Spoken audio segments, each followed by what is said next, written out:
bendiga el mensaje de hoy. Oremos. Padre, gracias por tu santa palabra.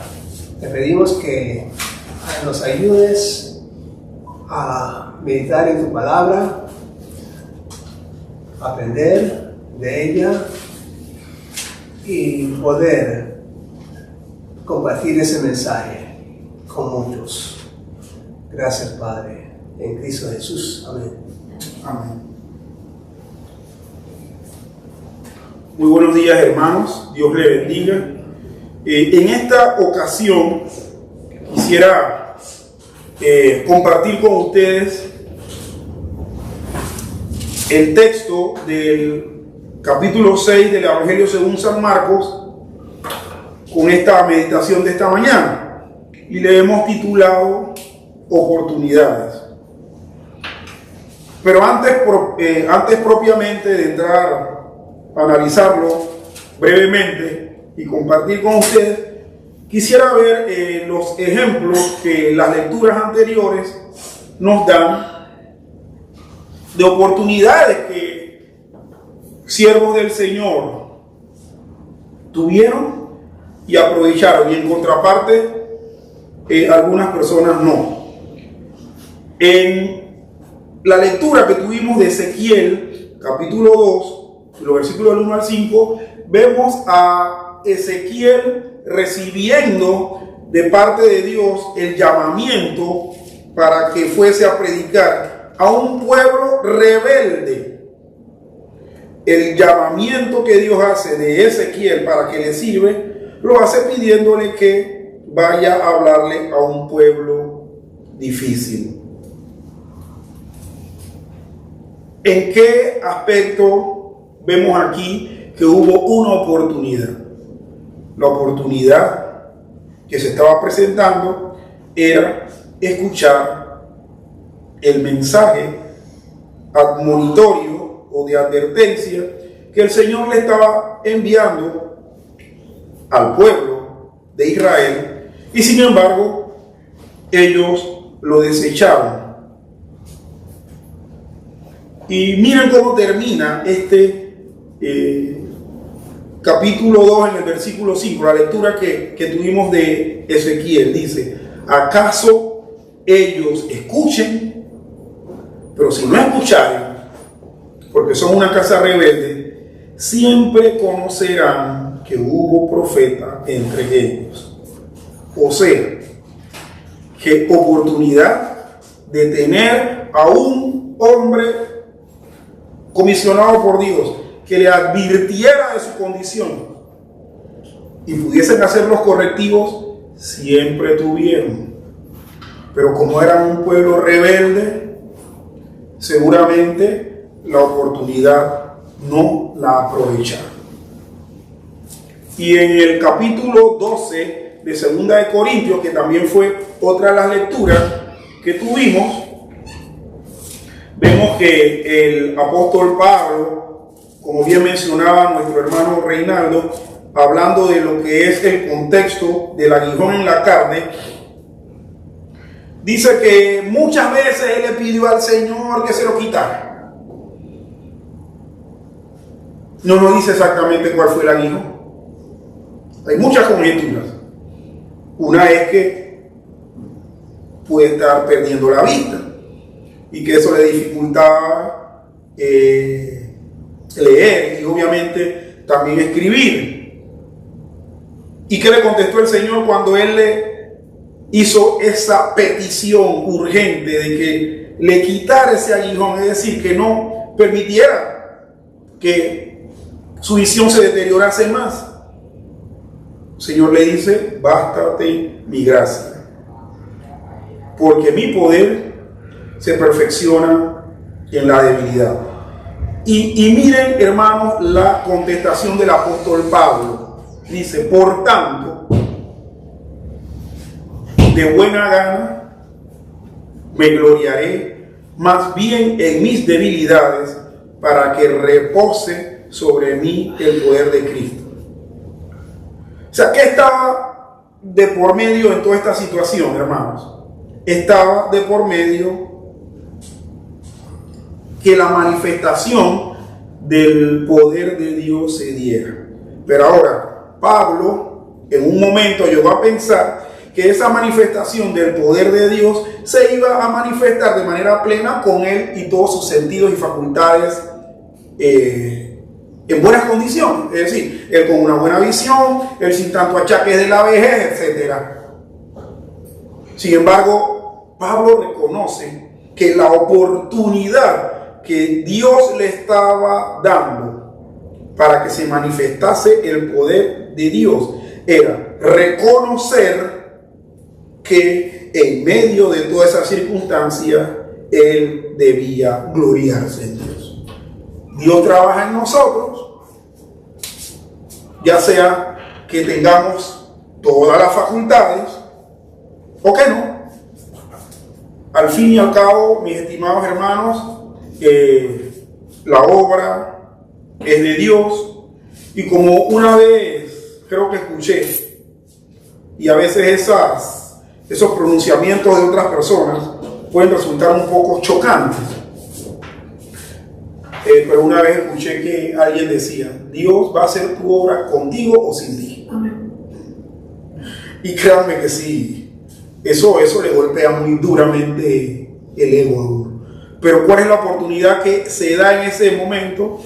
Ser lo suficientemente humilde para madurar y aprovechar. Bueno, en la mañana de hoy vamos a ver precisamente oportunidades que el texto de Marcos capítulo 6 nos brinda, nos muestra. Y esta meditación, hermano, vamos a dividirla en dos partes. ¿Cuáles son? La oportunidad de conocer al siervo de Dios, y esto vamos a estarlo viendo en Marcos capítulo 6, versículos del 1 al 6. Hubo una oportunidad ahí de reconocer a Cristo como siervo, Mesías, Hijo de Dios. Y hermanos, lo que vamos a ver es que el pueblo no lo aprovechó, no lo reconoció. Empezó a decir de Jesús otras cosas.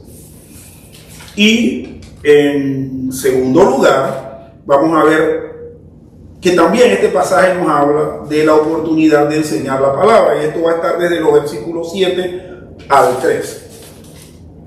Bien, hermano, en Nazaret, que era la ciudad donde Jesús se había criado. Nosotros sabemos que Jesús nació en Belén de Judea o de Judá, para cumplir las profecías respectivas al nacimiento de él. Pero posteriormente a eso, cumpliéndose algún tiempo, ellos regresan a Galilea y regresan a la ciudad de Nazaret. Bueno, Jesús había crecido en esta ciudad llamada Nazaret, y en esta ciudad él enfrenta por primera vez, mis hermanos, falta de fe.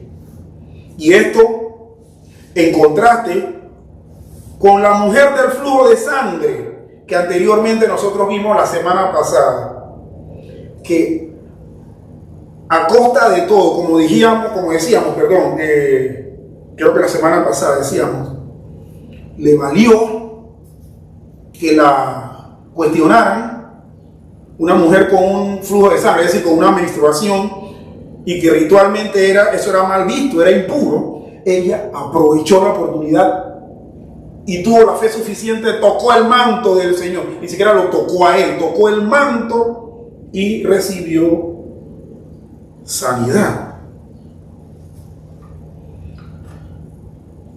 También, hermanos, Jesús envía a los 12 discípulos para que ellos hicieran lo mismo que él estaba haciendo. Y era una misión urgente. De hecho, en pasajes paralelos, mis estimados hermanos, vamos a ver que en los otros evangelios, en el de el de Mateo y en el de Lucas, se habla de de la misión de los 12 y se habla de la misión de los 70. Bueno, en Marcos se habla de la misión de los 12. ¿Por qué? Porque este evangelio estaba dirigido exclusivamente para mostrar el Mesías a los judíos.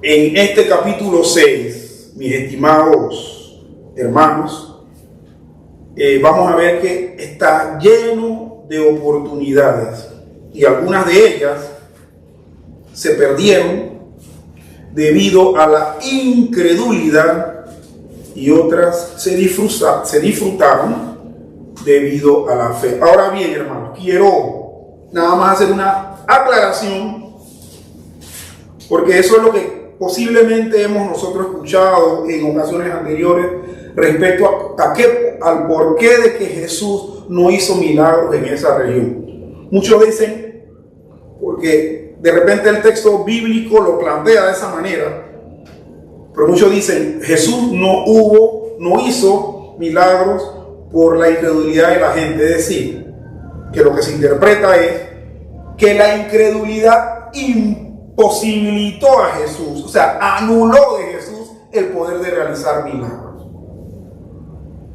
Cuando lo que vamos a ver es totalmente lo contrario.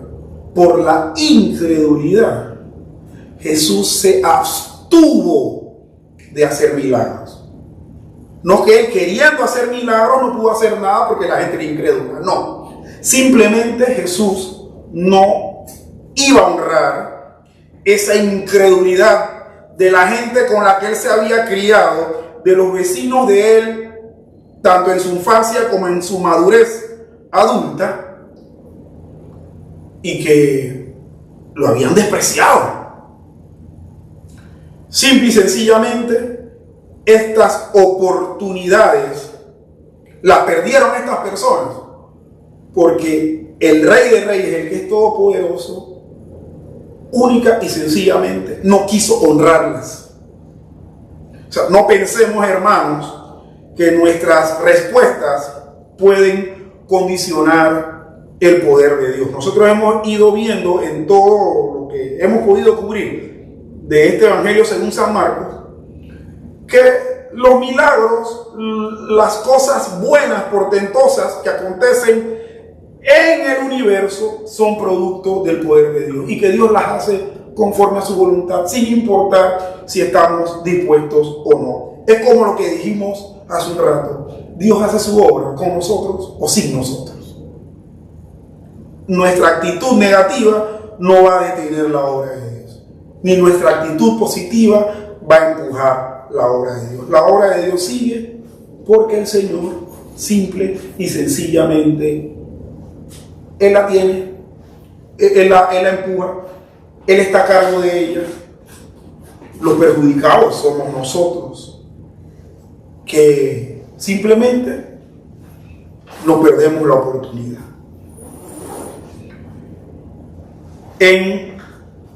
Respecto a lo que es la oportunidad de conocer al siervo, vamos nuevamente a estar leyendo Marcos capítulo 6 del 1 al 6, y dice: salió Jesús de allí y vino a su tierra, y le seguían sus discípulos.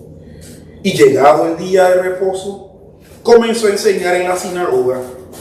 Y muchos, oyéndole, se admiraban y decían: ¿de dónde tiene estas cosas?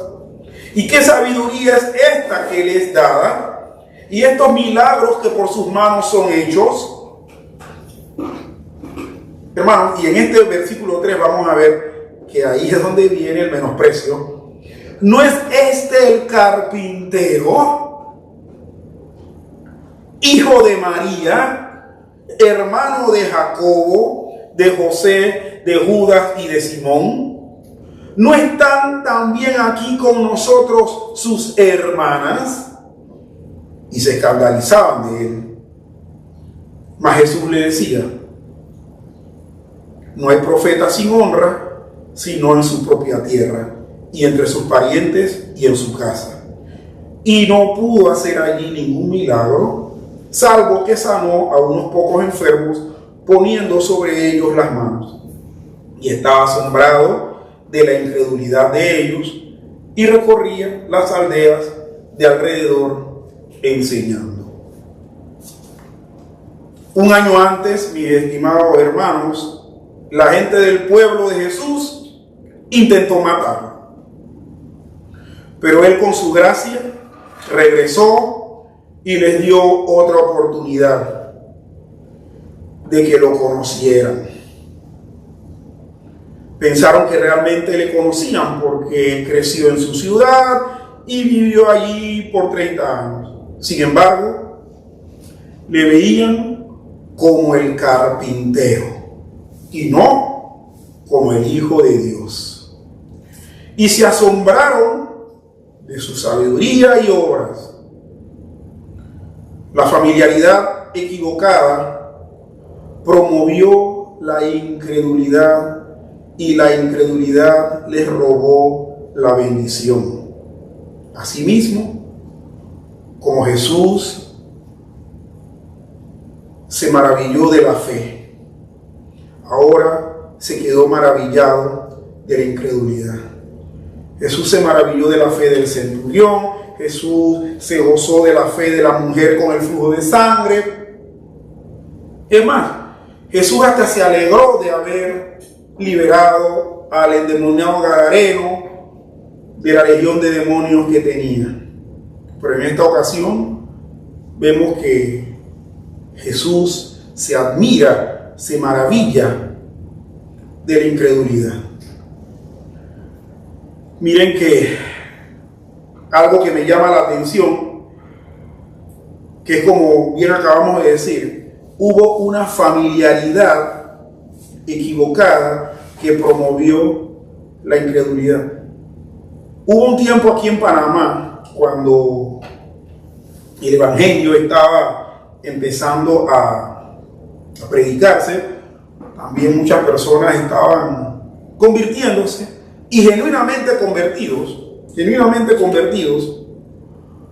cuando la gente de alrededor que tenía ya sea parentesco o amistad, tenía una familiaridad con ellos, decían: y tú ahora eres salvacuatro, decían. O también le decían aleluya. Se sorprendían de que esa persona pudiese tomar ese rumbo de servir al Señor. Bueno, aquí vemos, hermanos, que si tuvieron esa incredulidad, duda y menosprecio con Jesús, cuánto más, hermanos, con nosotros puede acontecer. A mí en mi familia, bueno, tiempo atrás ya no lo dicen, porque ya realmente se dieron cuenta que yo no estaba loco, porque decían que, ay, mi hermanito está loco. Mi hermanito ahora anda con una Biblia bajo el brazo.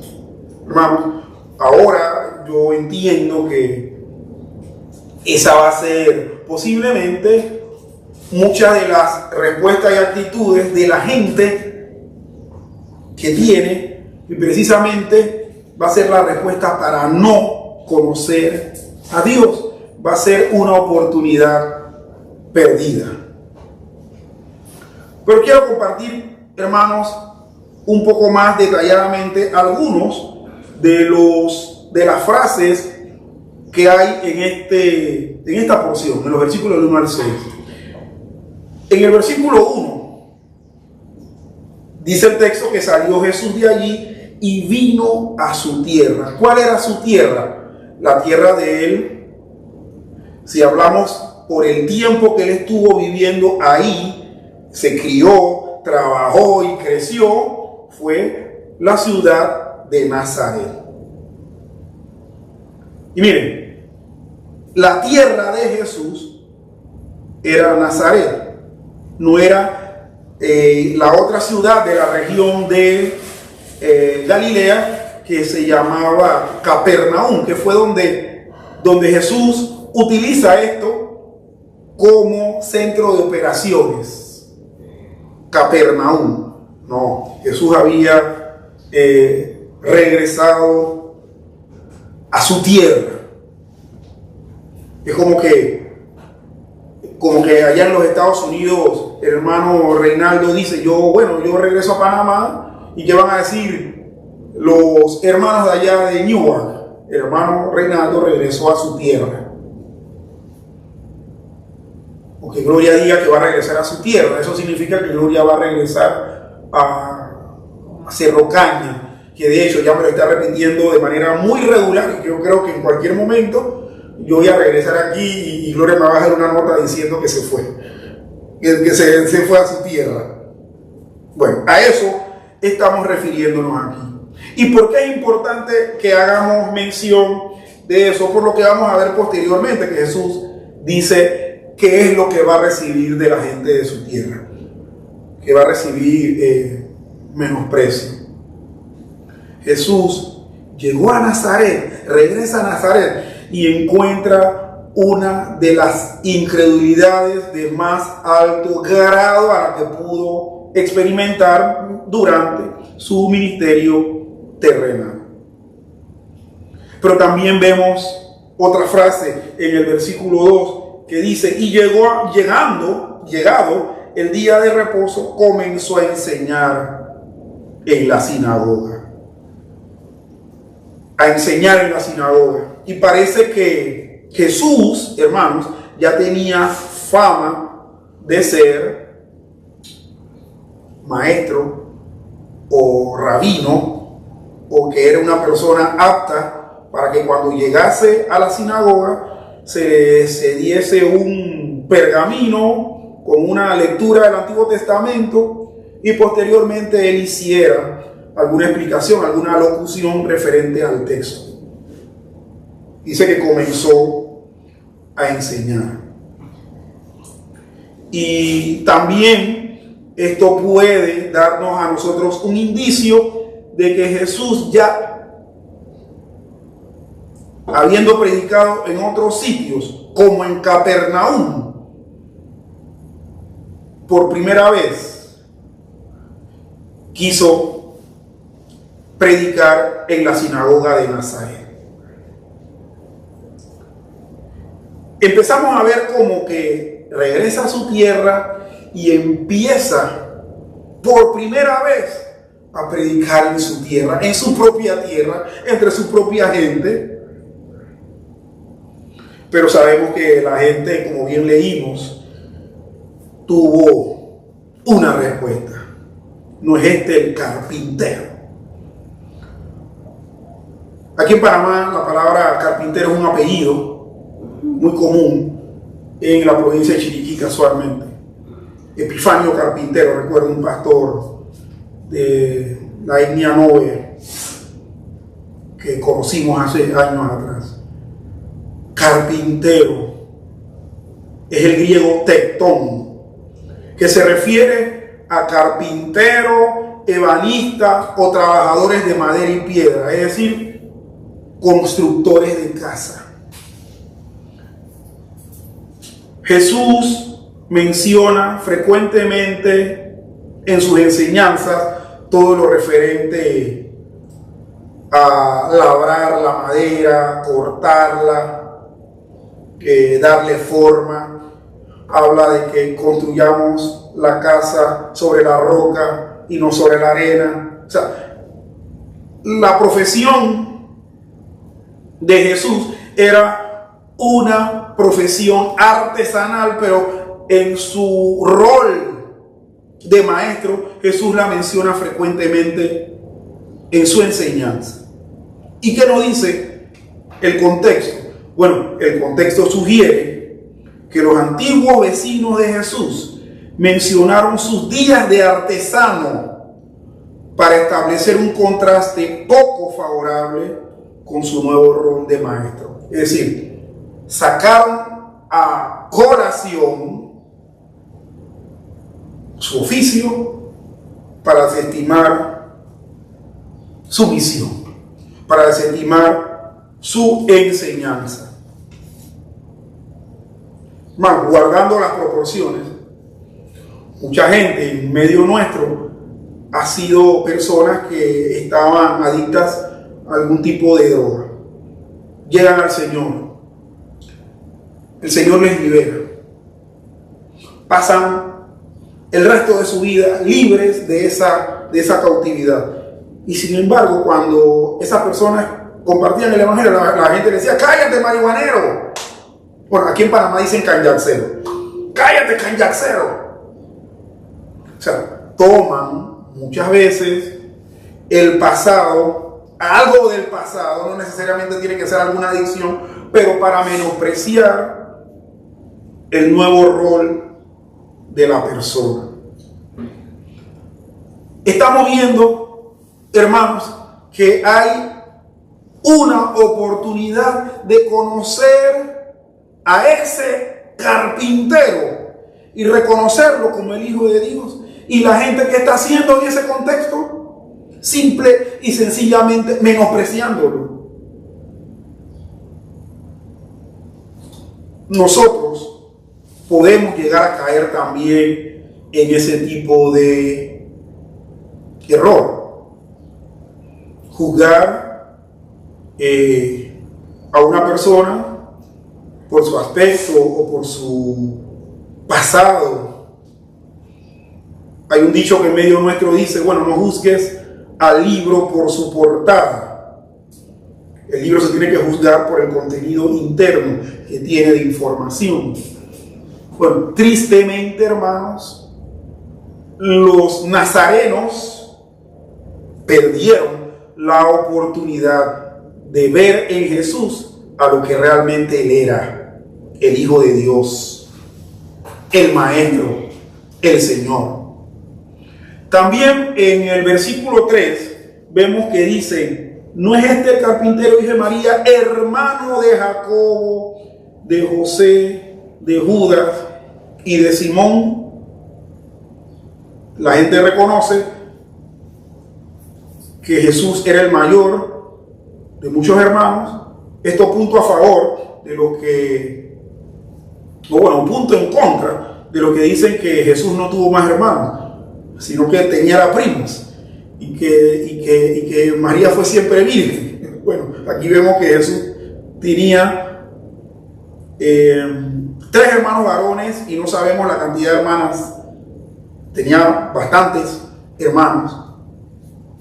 Bueno, en este caso, hermanos, aunque ninguno de sus hermanos creyeron en él como Salvador durante su ministerio terrenal, hermanos, los hermanos de Jesús, los físicos, los biológicos, no eran de los que seguían a Jesús. Es más, vimos anteriormente que ellos fueron junto con la madre de Jesús a buscarlo, porque la gente estaba diciendo que Jesús se había enloquecido, ¿verdad?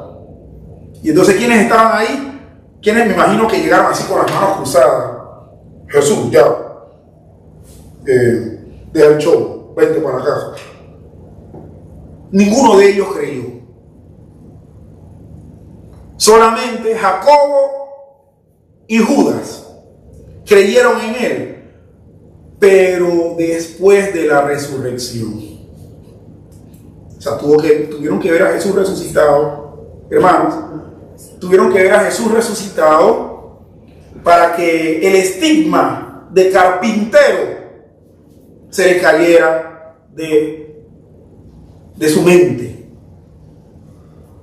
Jacobo, Santiago, vio a Jesús resucitado y llegó a ser, como nosotros todos sabemos, líder en la iglesia de Jerusalén.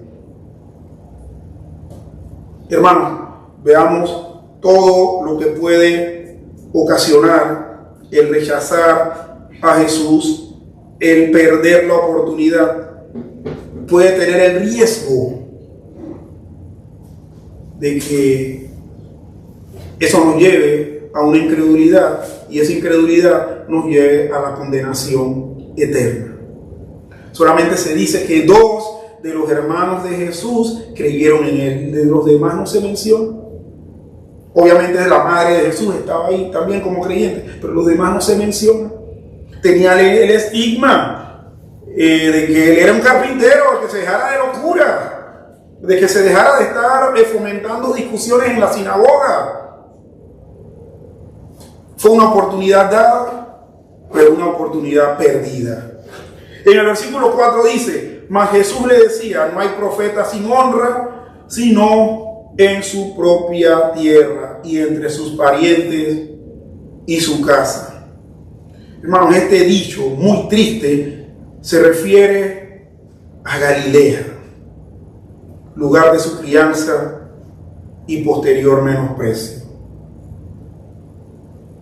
No hay profeta sin honra, dice, sino en su propia tierra. Es decir, que fuera de su tierra sí tiene honra, y entre sus parientes, es decir, fuera de su parentela sí tiene honra, y en su casa.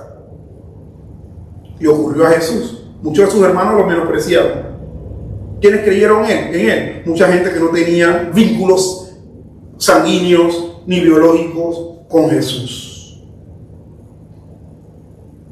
En el verso 5 dice que no pudo hacer allí ningún milagro, salvo que sanó a unos pocos enfermos poniendo sobre ellos las manos.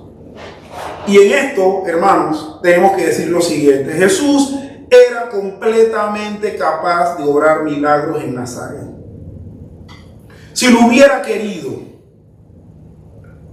pero decidió, y esto es muy importante que lo entendamos, decidió no darles ninguna señal de su divinidad a los que desestimaron con burla. Los milagros de Jesús, los que hacía por doquier, eran dones que él daba gratuitamente y no eran pruebas que se le pidieran.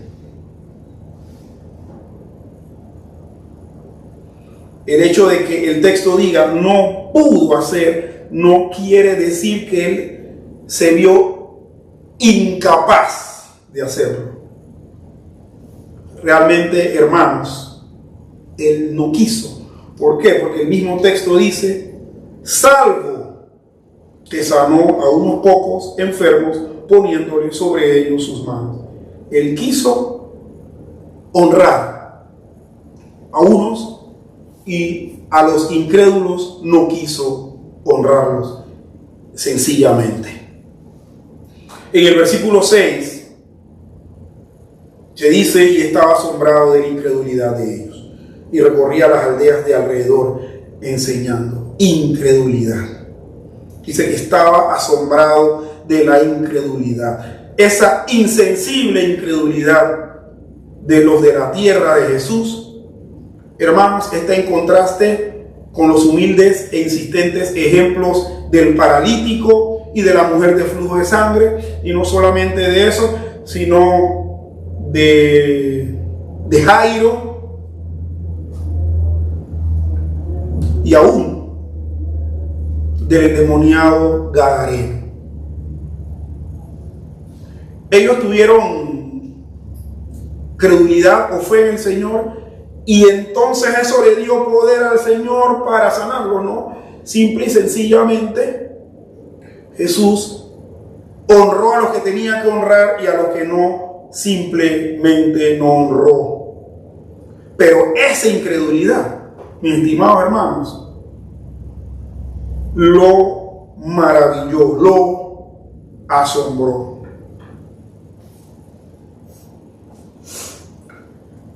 Hermanos, oportunidades, como en el caso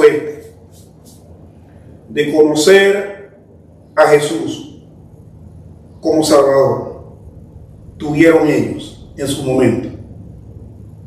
No lo aprovecharon.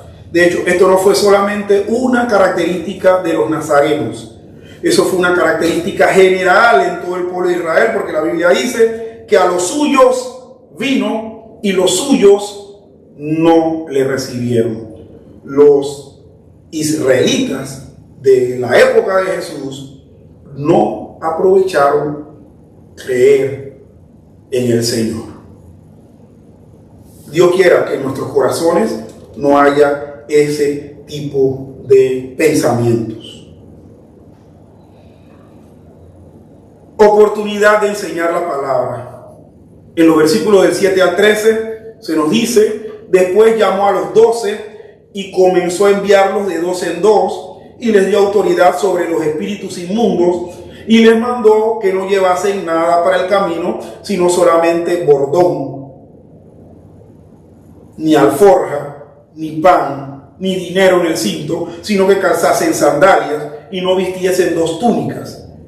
Y les dijo: donde quiera que entréis en una casa, posad en ella hasta que salgáis de aquel lugar. Y si en algún lugar no os recibieren ni os oyeren, salid de allí y sacudid el polvo que está debajo de vuestros pies para testimonio a ellos. De cierto os digo que en el día del juicio será más tolerable el castigo para los de Sodoma y Gomorra que para aquella ciudad. Y saliendo, predicaban que los hombres se arrepintiesen, y echaban fuera muchos demonios y ungían con aceite a muchos enfermos y los sanaban. Los 12 eran embajadores de Cristo, comisionados y autorizados por Él. ¿Para qué? Para servir donde quiera que se les enviara. Si usted compara los relatos de Marcos con Mateo, verá que Marcos omite la mención del ministerio a los judíos porque escribió para lectores gentiles. Había una urgencia respecto a esta obra, y Jesús les dijo a los hombres que no adquirieran nuevo equipo ni se preocuparan por cosas innecesarias. No debemos tomar estas órdenes que Jesús le da, que no lleven esto, no lleven lo otro, como apropiadas para cualquier ministerio, porque Dios espera que usemos el sentido común para planear nuestros viajes, para planear nuestro evangelismo, para planear nuestro discipulado. Jesús les animó a vivir por fe. Una lección que el pueblo de Dios necesita aprender siempre. Su principal tarea era predicar la palabra y guiar a la gente a que confiaran en el Salvador. También quiero, hermanos, hacer mención de algunos puntos que están dentro de estos versículos. En el versículo 7 dice: después llamó a los 12 y comenzó a enviarlos de dos en dos, y les dio autoridad sobre los espíritus inmundos. Autoridad sobre los espíritus inmundos. Esto es importante porque lo que hicieron los 12 lo hicieron porque el Señor les dio esa autoridad. Muchos en nuestra actualidad dicen que tienen autoridad de Dios. Pero si tuviesen esa autoridad como la que les dio a los 12, no hubiese tanto milagro fraudulento, no hubiese tanta sanidad fraudulenta en nuestra época. Por lo tanto, aquí es importante, hermanos, que en este caso de la oportunidad de enseñar la palabra, si se da algún hecho portentoso de Dios en medio de la ministración de la palabra de Dios, sepamos que es porque Dios legó esa autoridad. Y como hemos venido hablando, como el jueves, el ministerio mediador de Jesús en unión con Cristo es eficaz. El jueves se hablaba de la palabra virtud. Bueno, el Señor va a utilizar, va a dar autoridad para que esa virtud se dé. Jesús, hermanos, había elegido a los 12 después que ellos estuvieron con Jesús por algún tiempo, aprendiendo de su enseñanza y observando cómo ejercía su autoridad. Ahora, en este punto, Jesús les da un papel más activo en su ministerio. El mayor de los poderes que les da la autoridad para expulsar demonios. Ahora, hermano, quiero meterme en problemas aquí. Posiblemente con ustedes no, creo que no, sino con los que nos escuchan. Hoy en día nosotros estamos llamados para cada vez que ministramos la palabra a andar en eso de estar expulsando demonios. Definitivamente no. Porque en la gran comisión el Señor dice, por tanto, id y hacer discípulos a todas las naciones, bautizándoles en el nombre del Padre y del Hijo y del Espíritu Santo. Esta autorización se la da en primer lugar a los apóstoles y por consecuencia lógica se la sigue dando a la iglesia a través de los tiempos. La iglesia del Señor le está comisionada que aproveche la oportunidad de enseñar la bendita palabra de Dios. También en ese versículo 7 dice que los comenzó a enviar de dos en dos. ¿Y para qué? ¿Y por qué? Para que no hubiese falta de testigos, para que uno ayudara al otro. Jesús pudo haberlos enviado de uno en uno. Sin embargo, los 12 andaban en pares. Es decir, que a la vez, en un momento dado, iban a estar 6 grupos de ellos compartiendo la palabra, y cada grupo en diferente lugar. Y miren que fue una oportunidad que ellos aprovecharon también. Los versículos 8 y 9, y les mandó que no llevasen nada para el camino, sino solamente bordón, ni alforja, ni pan, ni dinero en el cinto, sino que calzasen sandalias y no tuviesen 2 túnicas. Los apóstoles iban a depender completamente de la hospitalidad de otros y de la providencia de Dios. Bueno, esto tenemos que verlo también, hermanos, como parte de la cultura de esa época. De hecho, nosotros vemos en el Antiguo Testamento que cuando algún profeta, y en muchos casos vemos el ejemplo de un levita que yendo a un sitio y queriendo pasar la noche a la intemperie, ¿qué hacían los moradores del sector? Bueno, le invitaban a dormir dentro de sus aposentos, ¿verdad? No fuese que sufrieran las inclemencias del frío de la noche o que fueran objeto de atraco o de violación, como lo que quiso darse en Sodoma y Gomorra. La hospitalidad era algo que era una costumbre. Entonces, estos apóstoles que iban de 2 en 2, que iban predicando el evangelio comisionados por Jesús, iban a depender completamente de la hospitalidad de otros y de la providencia de Dios. De la hospitalidad, ¿por qué? Porque si las personas los invitaban a posar, ellos se quedaban ahí. Y si la persona no quería darles posada, simplemente ellos seguían su camino y seguían confiando en el Señor. Entonces, dado el tratamiento deshonroso que había recibido Jesús en Nazaret, este mandamiento les debió parecer bastante peligroso a ellos, pues si lo hicieron con nuestro maestro, podía pasarle a ellos. Que de hecho, hermanos, no dudo de que a los discípulos les haya pasado que llegando a un lugar pudieran haberlos echado. En nuestra práctica en la oportunidad que el Señor nos da para servirle, hermanos, vamos a encontrar aceptación.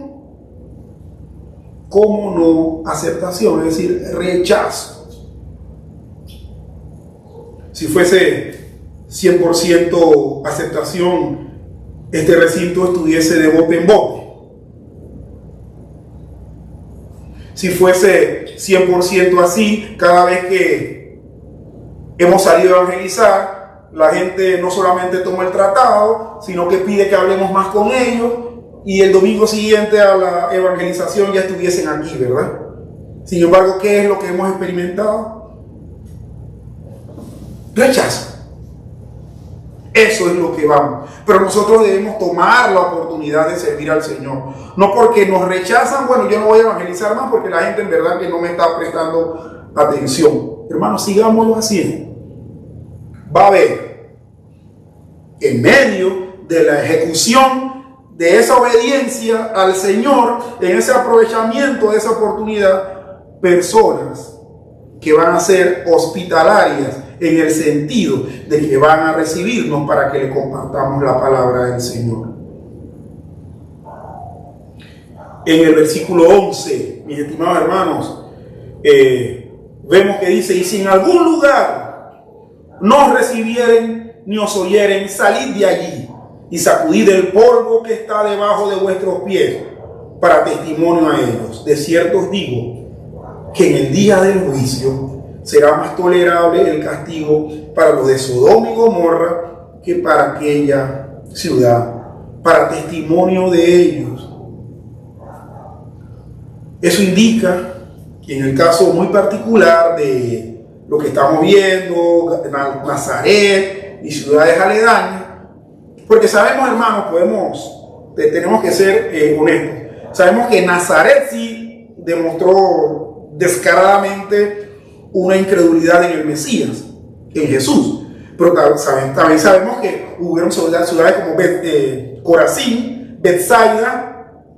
Es más, yo creo que también el Señor menciona la misma Capernaum, diciendo que si se hubiese predicado y hecho lo que en medio de ellas se hizo en ciudades como Sodoma y Gomorra, dice que hace rato se hubiesen arrepentido. Eso lo dice el Señor. ¿Y qué indica esto? Bueno, esto indica que esa ciudad o esas ciudades eran impuras y serían juzgadas y castigadas por Dios. Hermano, yo les pregunto algo. El que rechaza el evangelio, ya sea que le recuerde el pasado y con eso quiera desviar la atención en la predicación de la palabra, o que simplemente no crea, simplemente rechaza, a esa persona no les va a caer el castigo de Dios. ¿Y qué oportunidad es la que están rechazando? Rechazar la oportunidad de que Dios quite su ira sobre ellos. Sin embargo, esta oportunidad la desaprovechan y posteriormente, en el día del juicio, el castigo de Sodoma y Gomorra va a ser más tolerable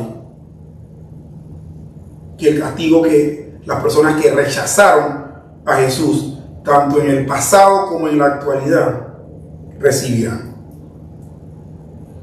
En el versículo 12 dice: y saliendo predicaban que los hombres se arrepintiesen.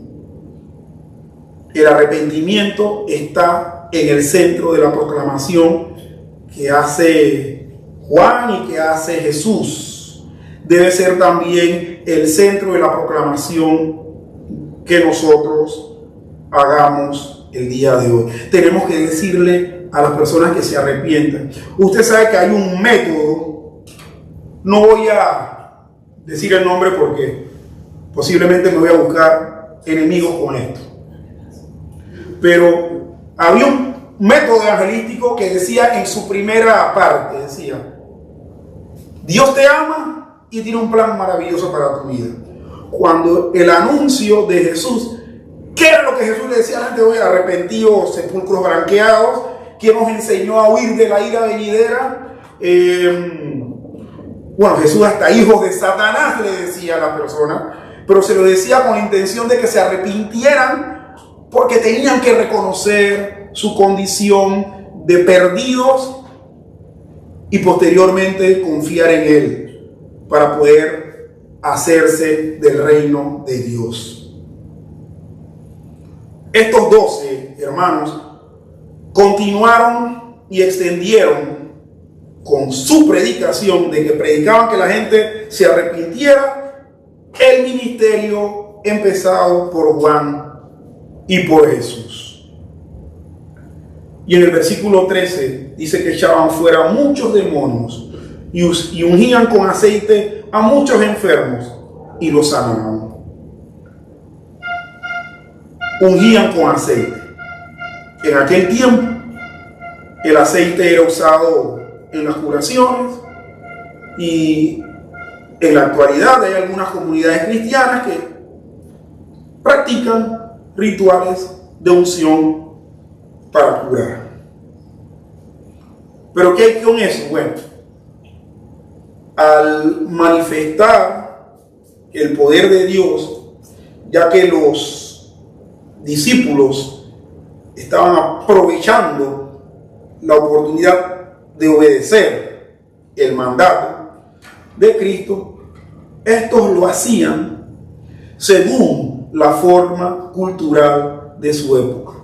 Hermanos, si alguien se va a sanar en el día de hoy, o alguien va a ser liberada de demonios, va a ser independientemente del método, va a ser producto del poder de Dios y por la proclamación del Evangelio para arrepentimiento.